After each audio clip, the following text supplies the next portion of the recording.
Hello' guys welcome to back to my mini vlog. বহুত দিন মূৰত আজি মিনি ব্লগটো আৰম্ভ কৰিলোঁ। কিয় জানে, আজি হৈছে দেওবাৰ। আমাৰ ৰাতিপুৱাই মেচ আছে, আমাৰ লগৰকেইটাৰ লগতে মেচ আছে, গম পাইছে।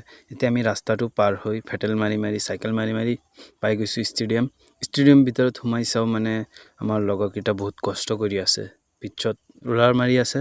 আৰু প্ৰিন্সেও আহি পালে। প্ৰিন্সৰ একেইদিন এক্সাম আছিল, সেইকাৰণে সি প্ৰেক্টিছ কৰা নাছিল। সি আজি আহিছে। আমাৰ এইকেইটাই ৱাৰ্ম আপ কৰি ৰেডি হৈ গ'ল। প্ৰিন্স আৰু মই যাম আজি অপেনিঙৰ কাৰণে, গম পাইছেনে গাইজ। বহুত দিন মূৰত আজি অপেনিং কৰিম, বলক গাইজ অপেনিঙে কৰোঁ। অপেনিং কৰিব গৈ একো কৰিব নোৱাৰিলোঁ, পাছ মাৰি জল্দিহে আউট হৈ গৈছোঁ গাইজ। এতিয়া মই আম্পায়াৰিং কৰিম।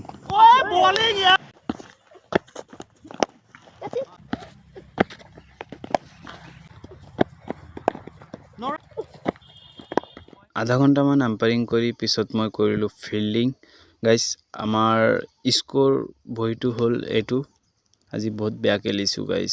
বাকীকেইটা চবেই ভালেই খেলিছে, একো নাই, ফ্ৰম আপ ডাউন হৈ থাকে ন গাইজ। আমি মেটচ চেছ কৰি অকণমান টাইম ছাতিৰ তলত বহি দিছোঁ, কথা চথা পাতি আছোঁ আৰু, গম পাইছে।